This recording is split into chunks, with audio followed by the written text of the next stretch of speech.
चुनावी मुद्दा भी बन चुका है। बड़े बड़े नेताओं की जबान भी फिसल चुकी है। कुछ दिनों तक ठंडा रहने के बाद ये मुद्दा अचानक से फिर उछला है।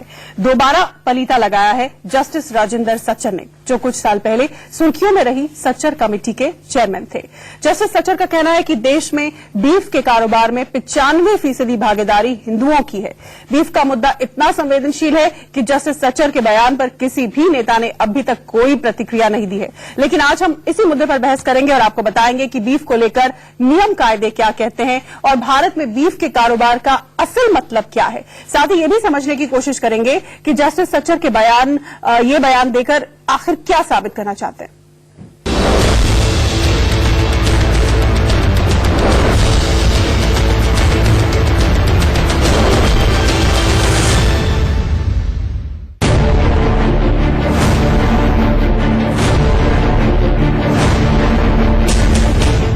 अल्पसंख्यकों के कल्याण के लिए सिफारिशें देने वाली सच्चर कमेटी के अध्यक्ष रहे जस्टिस राजेंद्र सच्चर ने एक नया विवाद खड़ा कर दिया है।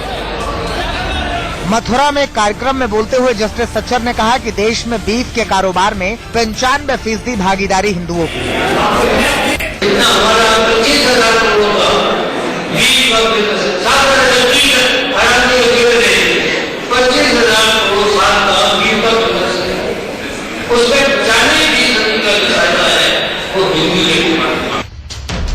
जस्टिस राजेंद्र सच्चर जिस कार्यक्रम में बोल रहे थे उसका नाम था कट्टरपंथी इस्लाम के प्रति समझ और सह अस्तित्व। जस्टिस सच्चर के अलावा यहाँ पर मुस्लिम पर्सनल लॉ बोर्ड के सदस्य कल्बे राशिद, लेखक और विचारक राजू मौजा भी थे। जस्टिस सच्चर के बीफ पर बयान देते ही कार्यक्रम में ही उनका विरोध शुरू हो गया और कई लोग वहाँ से उठकर चले गए। बीफ शब्द को लेकर हिंदुस्तान की सियासत उबलने लगती है, लेकिन इस शब्द के अर्थ को लेकर भी बेहद भ्रम की स्थिति है। ऑक्सफोर्ड डिक्शनरी के मुताबिक अंग्रेजी में बीफ का मतलब है गाय, बछड़े या बैल का मांस। लेकिन हिंदुस्तान में बीफ के दायरे में गाय, बैल के साथ भैंस भी आ जाते हैं। अब समझिए कानूनी स्थिति क्या है। अरुणाचल प्रदेश, केरल, मेघालय, मिजोरम, नागालैंड, त्रिपुरा और लक्षद्वीप को छोड़कर पूरे देश में गोहत्या पर कानूनी प्रतिबंध है। लेकिन ज्यादातर राज्यों में भैंस के मांस के कारोबार की अनुमति है। यानी बीफ के नाम पर भारत में जिस मांस का कारोबार होता है वो भैंस का होता है। अब देखिए देश की बड़ी मांस निर्यातक कंपनियां और उनके मालिकों के नाम। अरेबियन एक्सपोर्ट सुनील करन, MKR frozen foods Madan Abbott, PML industries MS Bindra.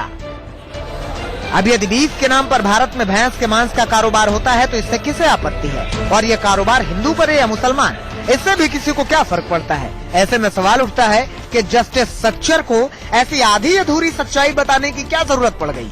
Beef के कारोबार का मुद्दा उठाकर वो क्या साबित करना चाहते हैं? मथुरा से रविंद्र सिंह के साथ ब्यूरो रिपोर्ट, इंडिया न्यूज।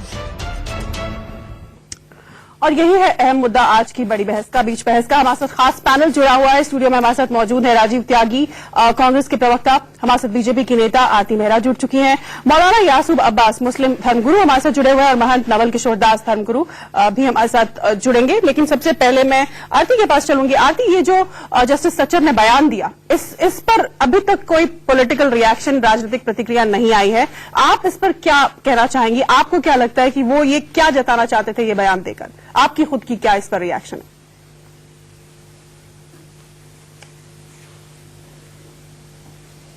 देखिए, ऐसा है कि रेडिकल इस्लामिज्म पे उनका पूरा विषय चल रहा है। ऐसे विषय में प्रो मुस्लिम को आप एंटी हिंदू कर रहे हैं। आपको फ्रीडम ऑफ स्पीच है, बट आपकी रिस्पॉन्सिबिलिटी भी है। आप देश के, आप एक जस्टिस रहे, आप रिस्पॉन्सिबल पोजीशन पे रहे हैं। आप जो बोले उसमें आपको सोच के बोलना चाहिए कि उसका असर क्या हो सकता है। आप देश में एक डिवाइड पैदा करना चाहते हैं। आप जो जिस तरह की उसकी उसमें जिम्मेदारी कहां पे है आपकी? आज इतना बड़ा आपने 95% उसके बेसिस कहां पे है? और आप उस बेसिस पे मतलब आप प्रूफ क्या करना चाहते हैं? अगर आपके पास कुछ डाटाज भी हैं, आप देश के इतने इंपॉर्टेंट पोजीशन पे रहे हैं, आप उसको राइट जगह पे डाटाज को दीजिए, आप राइट जगह पे बात करें।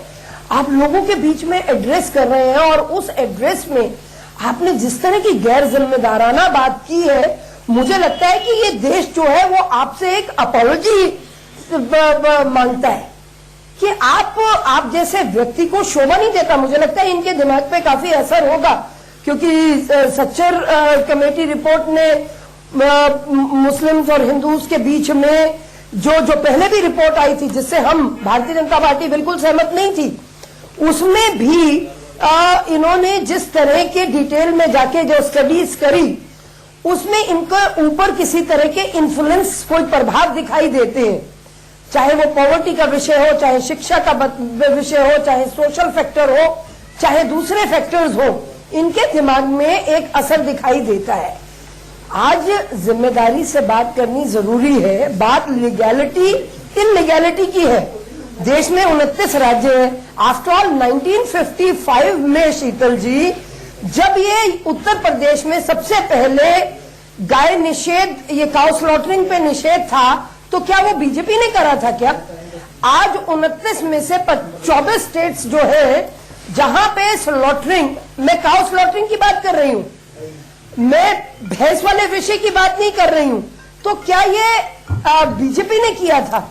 अब ऐसे में जो विषय है उस तक न रहते हुए आप पहुंच जाते हैं जो काउ स्लॉटरिंग पे, बीफ के विषय पे आप पहुंच जाते हैं कि 95% लोग हिंदू हैं जो ये करते हैं। आप दादरी इंसिडेंट को बीच में ले आते हैं, जबकि आपका विषय रेडिकल इस्लामिज्म पे चल रहा है। तो आप इस तरह की भाषा, मुझे ऐसा लगता है कि ये बहुत गैर जिम्मेदाराना है और इन्हें अपॉलॉजी देनी चाहिए देश को। ठीक है, इस तरह का बयान इन्होंने। राजीव जी, देखिए आरती जी ने बहुत सारी रोशनी डाली है इस विषय पे, लेकिन मैं एक ही बात कहना चाहूंगा इस पे। सवाल ये नहीं है कि कौन ये चीज करता है या कानून का उल्लंघन करता है। सवाल ये है कि क्या कानून का पालन सरकारें कर रही हैं, राज्य सरकारें कर रही हैं। 1955 से कानून बनने शुरू हुए। 24 राज्यों में से 18 राज्यों में कांग्रेस पार्टी ने कानून बनाया कि बीफ, गाय की हत्या और गाय को लेकर के जितनी भी खाने की बात है उस पर कानून बनाने का काम कांग्रेस पार्टी ने किया। आज मैं पूछना चाहूंगा कि जब कानून हमारे देश में है, देश या तो सेंटीमेंट्स में चलेगा, सेंटीमेंट्स में चलेगा तो हम मिडिल ईस्ट के जैसे देश सीरिया है, लीबिया, उस तरफ चले जाएंगे, सर्बिया की तरफ चले जाएंगे।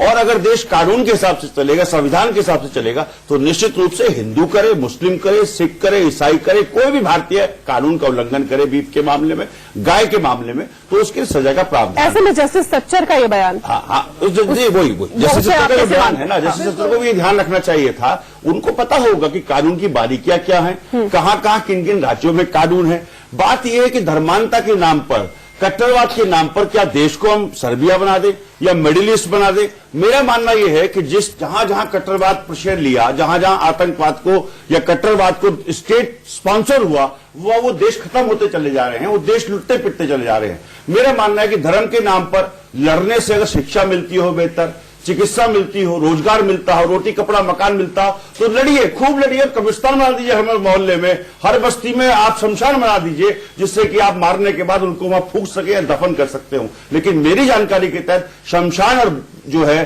कब्रिस्तान जो है बस्तियों से दूर बनाए जाते हैं, क्योंकि वहां रौनकें नहीं होती हैं। रौनक जब ही हो सकती है जब देश में हम लोग बाग एक साथ एकता अखंडता को बनाने के लिए संकल्प और हाथ में हाथ लेकर के सब काम करें। बात यह है कि भारतीय जनता पार्टी के लोग बागों का दोगला चरित्र है। दोगला चरित्र मैंने इसलिए कहा कि दादरी कांड में भी भारतीय जनता पार्टी के 2 नेता फंसते हैं, लेकिन भारतीय जनता पार्टी इसमें कोई कार्रवाई नहीं करती है। जिस तरह के बयान आज देश में आ रहे हैं, चाहे वो कोई भी कट्टरवादी व्यक्ति दे, किसी भी धर्म का व्यक्ति दे, मैं उस बयान की मजम्मत करता हूं, उस बयान का विरोध करता हूं। और मैं कहता हूं हम लोग को भारतीय बने सबसे पहले, क्योंकि भारत बचेगा who lives if India dies, who dies if India lives. मेरा कहना यह है कानून सबसे ऊपर है, संविधान सबसे ऊपर है। भारतीय जनता पार्टी को अपने नेताओं पर रेस्ट्रेंट रखना चाहिए और जस्टिस काजू जैसे व्यक्ति को भी बोलने से पहले सोचना चाहिए कि हम लोग क्या बोल रहे हैं। बिल्कुल बिल्कुल। मैं महंत नवल किशोर दास हमारे साथ स्टूडियो में जुड़ चुके हैं। महंत नवल किशोर जी, बीफ पर ये जो बयान आया जस्टिस सच्चर की तरफ से कि बीफ के कारोबार में 95% जो कारोबारी लिप्त हैं वो हिंदू हैं, आपको नहीं लगता कि ये बयान जानबूझकर प्रायोजित तरीके से दिया गया है और ऐसे में माहौल जो देश का बिगड़ सकता है? इसमें एक चीज और जोड़ू, छोटी सी मैं जोड़ना चाहूंगा। जी, बहन जी बोले, बीफ का जो है ना, जो क्लासिफिकेशन है हमारे देश में, वो गाय को मान लेते हैं। क्योंकि हमारे देश में जो आपकी स्टोरी, बहुत अच्छी स्टोरी बनाई है, उसमें भैंस का मीट भी आता है। बिल्कुल। बेसिकली हम भैंस के मीट के एक्सपोर्ट में नंबर 1 पे हैं आज की डेट में पूरे विश्व में। देखिए, चाहे अपराध हिंदू करे चाहे कोई दूसरा करे, इससे क्या फर्क पड़ता है? कानून का उल्लंघन करने का अधिकार तो किसी को नहीं होना चाहिए। यदि हिंदू करता है, गाय की हत्या या मांस बेचता है, तो और घोर अपराध है। मुझे नहीं पता किस आधार पर दिया गया है। वैसे मुझे लगता नहीं कि कोई भी हिंदू गाय की हत्या करेगा या गाय का मांस बेचेगा। मांस के बाजार में हो सकता है कुछ लोग व्यापार करते हो, पर जो भी करते हो वो भी निंदनीय कार्य है।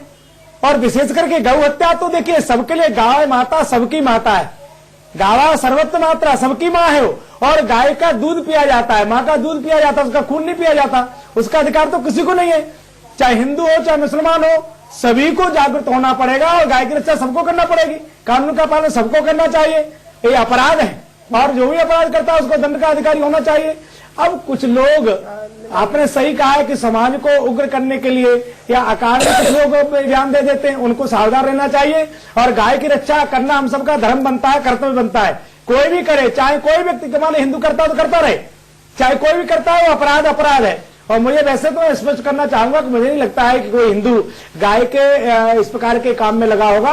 है तो हो सकता है कोई गलती से हिंदू होगा, वो धार्मिकता से हिंदू नहीं है, परंपरा से हिंदू नहीं होगा। केवल कोई नाम रखने से हिंदू नहीं हो जाता। अपनी परंपरा का ख्याल नहीं जिसको, अपनी मान्यताओं का ख्याल जिसको नहीं, काहे का हिंदू है। चलिए, जस्टिस सच्चर के इस विवादास्पद बयान पर हम मौलाना यासूब अब्बास की भी रिएक्शन लेंगे। बहस हमारी जारी है इस छोटे से ब्रेक के बाद। 50% बीफ कारोबारी हिंदू हैं। मौलाना यासूब अब्बास, मुस्लिम धर्मगुरु हमारे साथ जुड़े हुए, उनके पास चलते हैं। मौलाना यासूब अब्बास, ये बयान जो जस्टिस सच्चर का, इस पर आपकी प्रतिक्रिया क्या है? आप इसे कैसे देखते हैं?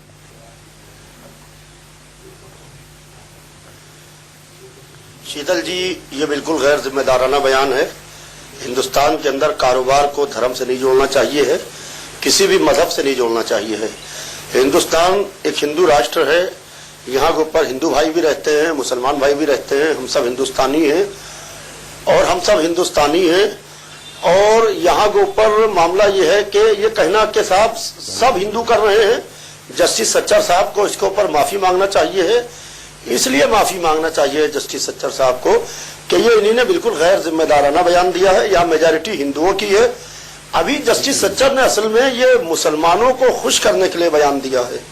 जो हकीकत है शीतल जी, ये बिल्कुल इस तरीके के बयान से मुल्क टूटता है। शीतल जी, इस तरीके के बयान से मुल्क जुड़ता नहीं है।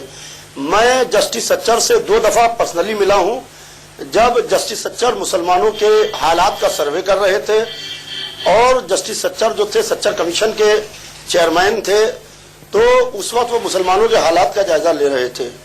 तो उस वक्त हमने ऑल इंडिया शिया पर्सनल बोर्ड ने 2 दफा जस्टिस सच्चर से अपना डेलीगेशन मिलवाया और हमने कहा कि हम 5 से 7 करोड़ लोग शिया जो हैं वो हिंदुस्तान के अंदर हैं, आप हमारा भी सर्वे कीजिए। मगर बड़े अफसोस की बात है शीतल जी, उनके गिर्द जो सर्किल था जस्टिस सच्चर के, उन्होंने हमारा सर्वे नहीं होने दिया और उन्होंने शिया सर्वे नहीं होने दिया और मुस्लिम ही सर्वे उन्होंने होने दिया। क्योंकि हम भी शिया हैं, हमारा हक दूसरे खा जाते हैं, जो हमारा हक हम तक। ठीक है, मौलाना अब्बास ये कह रहे हैं कि ये निंदनीय बयान है और कुल मिला के हमारे इंडिया से बिल्कुल हमारे सारे पैनलिस्ट इस बात पर राजी हो रहे हैं, रजामंद है कि इस तरह का बयान नहीं होना चाहिए। छोटा सा ब्रेक है और ब्रेक के बाद 95% हिंदू जो है वो बीफ के कारोबारी है, ये कह के एक बार फिर बवाल खड़ा कर दिया, बखेड़ा खड़ा कर दिया है जस्टिस सच्चर ने। इसी पर हम बहस कर रहे हैं। राजीव जी, ब्रेक से पहले आप इस पर कुछ टिप्पणी करना चाहते हैं? मैं 2 विषयों पर रोशनी डालना चाहूंगा। पहला विषय तो है कि बीफ की जो परिभाषा है उसमें गाय के साथ साथ भैंस का मीट के कारोबार भी आता है और 95% उसको माना जाए तो कायदे में बीफ को भैंस के उससे जोड़ा जाएगा। और जो घटनाएं होती हैं गाय को लेकर के वो चिंताजनक है, ये नहीं होनी चाहिए। मैं एक बात कहना चाहूंगा, भारतीय जनता पार्टी की मेरी यहां साथी बैठी हैं, मेरे को ये बताया क्या धर्म हमें अनुशासित रहना नहीं सिखाता है? और अनुशासन की पहली शर्त है कि हम सेल्फ रिस्ट्रेन करें, अपने आप पे स्वनियंत्रण करें और साथ साथ हम लोग बाग अहिंसा की तरफ बढ़ें, तभी हम लोग बाग अपने संविधान को, अपने कानून को बचा पाएंगे। नंबर 1। नंबर 2 बात मैं कहना चाहूंगा आरती मेहरा जी से, किरण रिजिजू जो भारत के गृह राज्य मंत्री हैं और भारतीय जनता पार्टी के सम्मानित सदस्य हैं और मैं भी सम्मान करता हूं क्योंकि भारत के वो गृह राज्य मंत्री हैं, उन्होंने एक बयान दिया था कि मैं गाय का मीट खाता हूं। क्या भारतीय जनता पार्टी अपने दोगलेपन को छोड़कर ठीक है राजीव जी, वक्त खत्म हो रहा है, वक्त खत्म। बिल्कुल राजनीति करना यहाँ बिल्कुल नहीं बनता है, बिल्कुल। और जस्टिस सच्चर जैसे सम्मानजनक व्यक्ति को भी, शख्सियत को भी इस तरह के मसले पर राजनीति नहीं करनी चाहिए जो समाज को बांटने का काम करे। फिलहाल इस बहस में